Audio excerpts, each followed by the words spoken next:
because I found that I wasn't seeing myself the way God saw me, and I had adopted a lot of other labels in the world, so I'm working on that.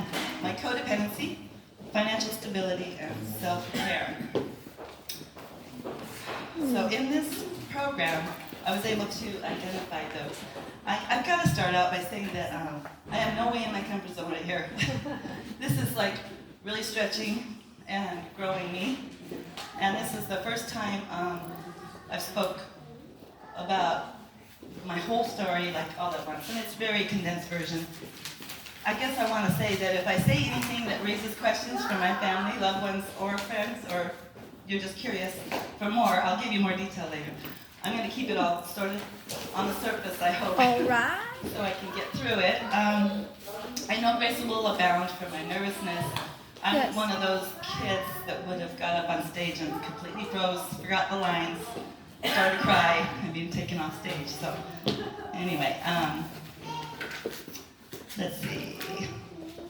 Yeah, good to go. Second page. Woo. Okay. This program is super amazing, and it's very surprising. It's not therapy, but it's so therapeutic. And I just want to say that in the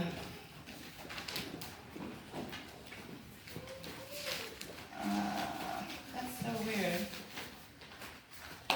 I didn't think I would be talking about this yet, but anyway, in this program, I've been able to identify a lot of false belief systems that I've adopted over my lifetime. One of them was to be like an amazing people pleaser, and if I wasn't really good, then I wouldn't be really loved. So I needed to fix anything and everything that was wrong around me. I needed to love till it hurt. I needed to put others first, which these things, some of them are good things in life, but God gives us these strengths, but when we don't operate in a healthy way, they can become our weaknesses. Putting others first at your peril, not a healthy thing to do. Okay. Quick backstory. I will start off by saying I adore my parents. They were wonderful. I felt loved. But the family was very dysfunctional, and in fact, there was a lot of, well, let's put it this way, the waters were really stirred up. There was a lot of storming going on, so I learned at a young age to sort of keep quiet, not to make any more waves than there already were, and just sort of white-knuckled my way through, and probably about 12 years old, I started trying to make things better, trying to caretake my mom, be whatever she was missing in life, and I already was taking care of my brother. At 12 years old, he was 6, and so I had a lot of responsibility at a young age. And I even started working with my parents by 12 years old, so yeah, I didn't really have a little kid childhood.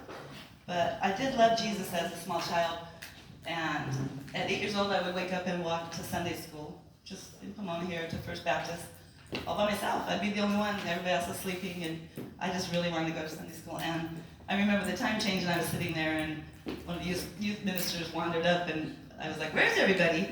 And I was the only one there, and he says, "Well, you're early," and I said, "I am." He says, "Yeah, the time changed." So I didn't even know. So anyway, even in Sunday school, I had to be like the best. I had to be really good, and they had a Bible memorization contest, and I won it. So I got treated to a big shopping spree. That's right. I was 8 years old. I got to go pick out anything I wanted. I picked out a really pretty pink dress for Sunday school. But so I learned about the love of Jesus. But I can't say that I really learned about His grace and that it was okay to not be perfect or to make mistakes. And I guess my first big fix-it was when I was 16 and I was in a relationship and I was doing things I knew I shouldn't be doing, and the guilt and the shame was overwhelming, and my family was upset, and I was upset, but I didn't want to stop what I was doing. So 2 days before I was 17, I got married. That was really smart. That fixed that. No, okay. Uh-oh. So I can't believe it. When I have kids at 7, I'm like, I cannot believe I was married at that age. So anyway, I was, and I had a few good years. And I had my firstborn and whatnot, but needless to say, it wasn't, best thing. It lasted about 8 years. I went through a lot of his alcoholism, and I suffered some physical abuse, or a lot of it. And so anyway, I finally got out of that. Then I went on to, immediately, it sort of overlapped a little bit. As soon as I suffered, it was right into another one who needed rescuing, poor guy. He has so much potential. I remember telling him, he says, I don't even know why you're with me. And I said, you just have so much potential. I remember sitting in my car telling him that. Well, his potential took me out.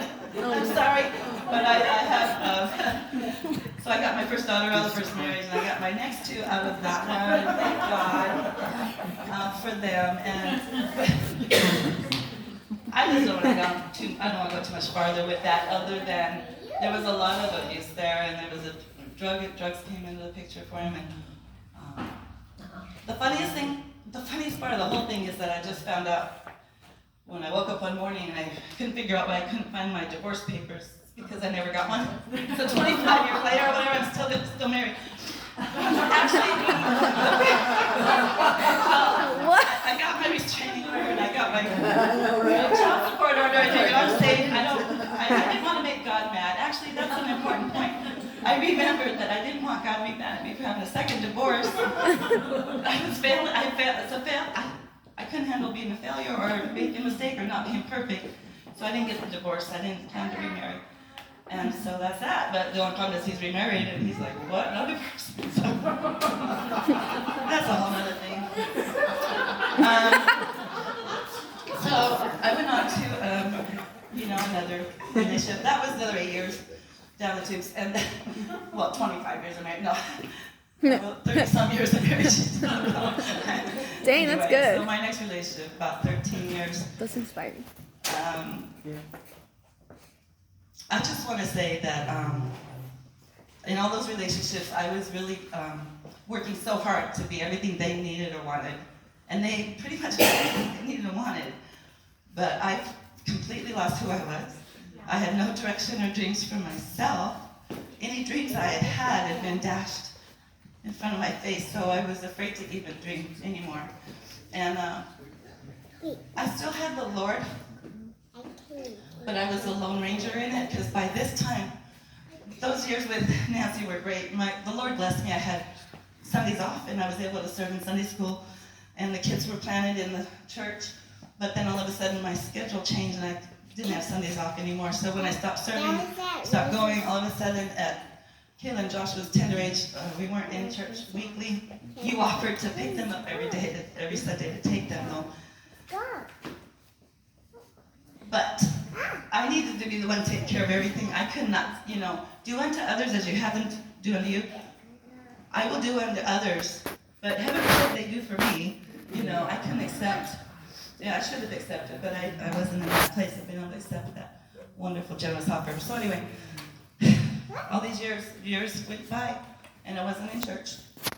But I was still serving the Lord, but I was a lone ranger. I had no community. I had no fellowship. I had no support system, but I was strong, and I'm moral and strong and good enough. I'm good enough, I could do this, right? And I was doing pretty good.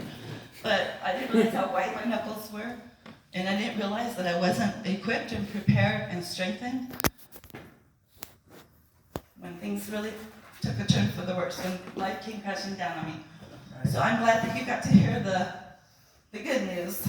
And I was almost going to flip my whole thing to put the praise in the front, because I didn't want it to I didn't want to scare everybody that, my daughter was dead in the ditch, because that's how it was going. But anyway, so June of 2015, my beautiful youngest daughter, I ended up with 5 kids through all of that. 4 in heaven and 5 here, so that's a lot. God really blessed me. So anyway, 2015 of June, my daughter graduated early, got a scholarship from the Chino Unified School District, turned 18, and started meth. Okay, so in the beginning there was so much denial of what was going on, but eventually, she couldn't hide it, and I couldn't deny it either. And I soon found out this was something I couldn't fix. And I tried everything. You should have seen me chasing her around with protein drinks, drink this, because she was shriveled up to, the wind would knock her over. She would disappear, and I would worry sick,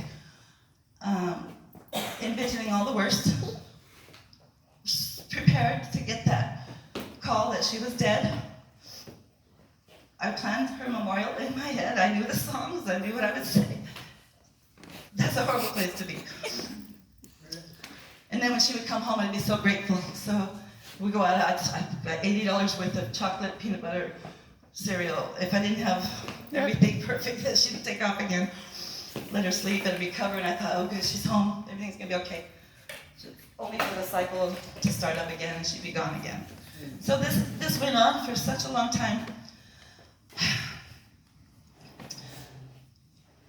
But she would have like 5 and 7 day recoveries where there's windows for a time for me to speak into or try to. And one of those, she actually told me that she had heard at a youth group that she had attended that they have a CL, so she wanted to go to celebrate life. So I brought her, and that's what Cheryl had told you. I brought her and she came, and Cheryl wasn't there, but the other ladies that were just loved on her and enjoyed her, and she came out so happy. And I thought, okay, this is the support she'll need to stay clean this time.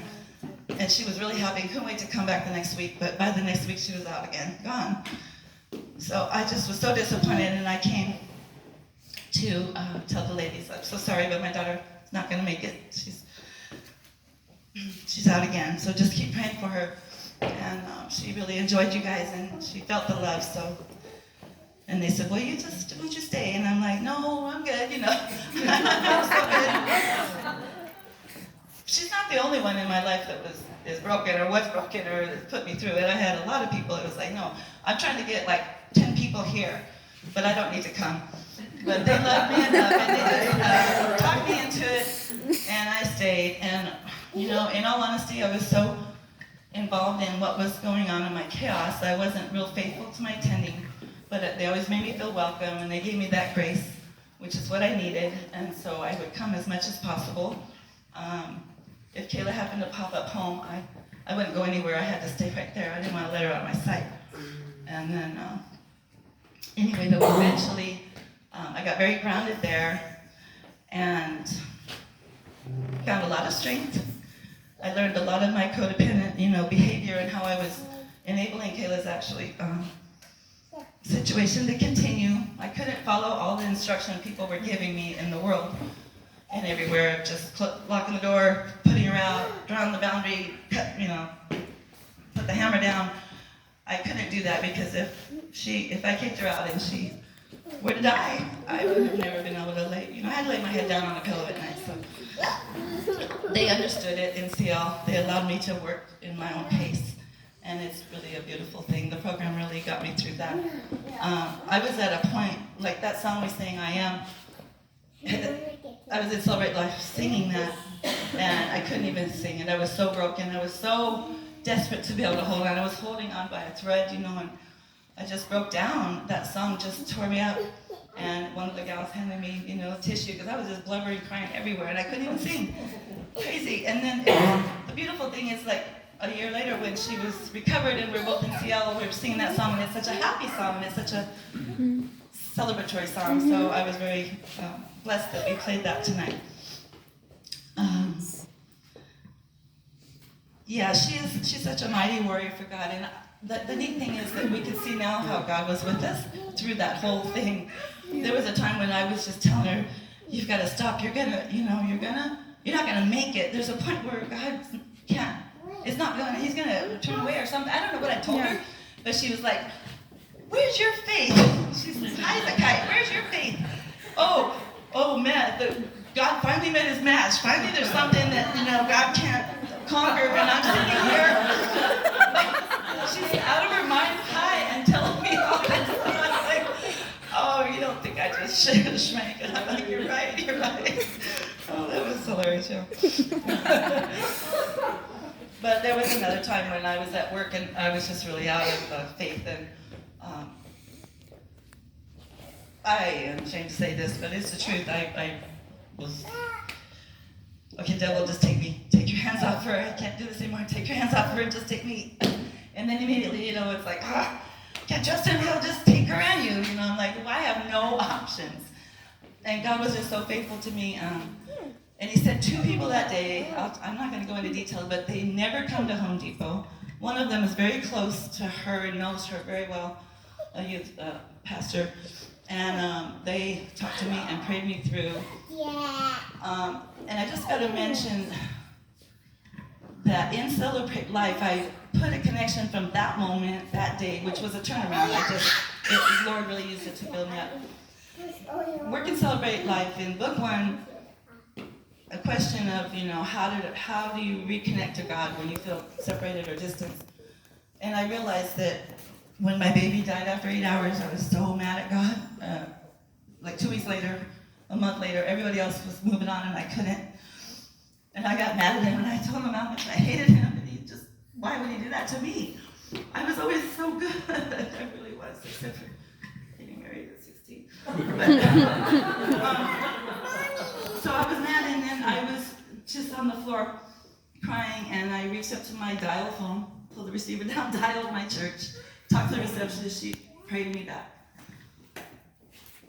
Another time when I ended up pregnant, out of wedlock, 3 little girls I'm raising to be pure. My mother's helping me. All I have is work in church.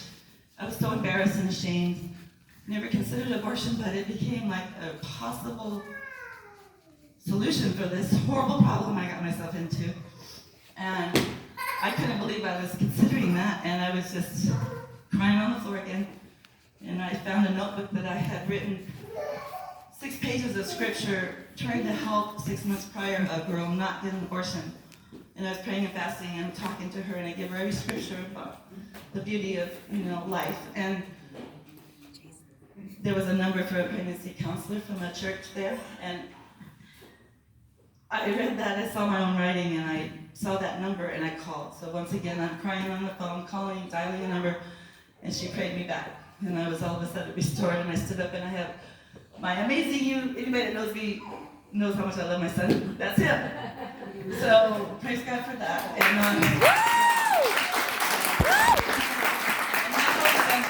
I didn't realize the connection from those 3 main events until working this program. I would have never put it together. I would have never realized, that's a tool in my toolbox. If I ever feel disconnected from God, if I ever feel like the devil's taking me out, all I have to do is reach out and tell someone, and they'll pray with me and pray me back. I got to reach out. So that all those years of lone rangering, being strong, being good, being capable, that's not worth a hill of beans. Having community, having people you can trust, having the courage to be real and open with someone is everything. And that's what I learned in Celebrate Life, how to do that. My denial of everything was so deep. I told Cheryl the other day, I feel like I had a hard shell cocoon, and that through this program, it's just peeled the layers to where that cocoon could blossom to the butterfly. So that coin that she gave me was very special because I've done that. I came from a hidden place of a cocoon and flourishing now. I'm talking about what happened with my son with pregnancy. All these years later, the Lord just brought it to mind in CL. It came to me right in front of Ann, and Kathy might not have been there. Stevie was there, and it was like, God was telling me in no uncertain terms to start a crisis pregnancy ministry. And this is amazing. I was talking about my frustration of the political posts about the abortion laws and how they're going in the country. It's so upsetting. And then this was the answer he brought to me. And if I wasn't in Celebrate Life, I don't think I would have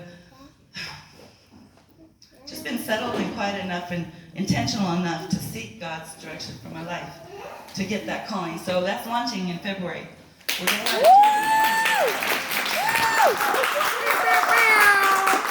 and I just want to say, for anybody you might know that is facing that currently or has in the past and may enjoy, some healing or need healing for that we're going to attend to that too. Yeah.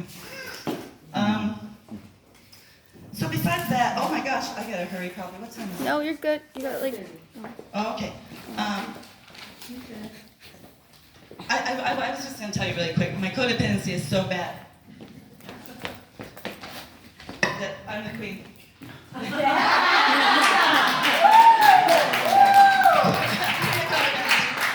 And I'm not even gonna read my notes, but like when it came up in CL, it wasn't the first thing to come up. Trust me, I did not identify with that. To me, that meant something all different. Like I was helping people get drunk, or helping people use drugs, or helping people do the wrong thing. Right. I didn't understand what it was, but now that I've in CL, all of a sudden it started coming to me, and then one night I finally, I don't know how long it took me, a long time, I finally spoke it out. I think I'm codependent. And they're like, you think? So maybe a sign was if one of my kids was behind on their schoolwork and I read the book and write the report and say, here, now write it in your, maybe that was a little codependent. Or, oh, you have an appointment and you don't want to walk? Okay, take my car, I'll walk to work. I had another good one.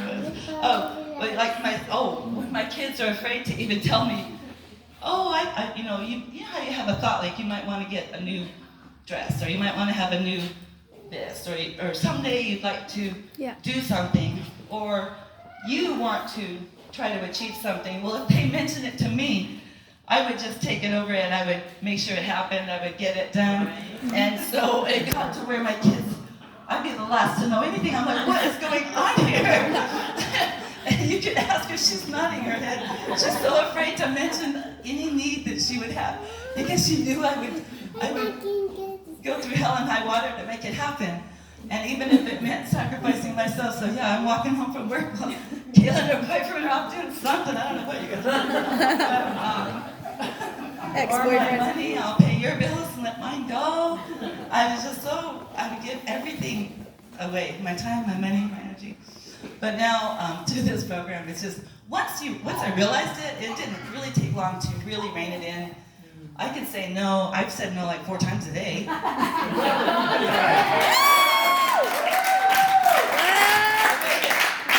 And I remember the first time I said no, and it was to that man right there, and I didn't die. I don't know if you remember, but I remember. Okay. So anyway, there was that. So, all right, I had a lot more codependent examples, but if anybody could top any of that, you could have the crown. You keep the crown. That's all you boo-boo. It's okay. Wait, where? Oh my gosh. You can tell me if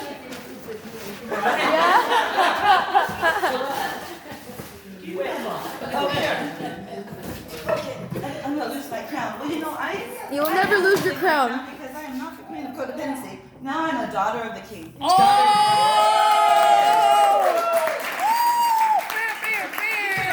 You lost your chance.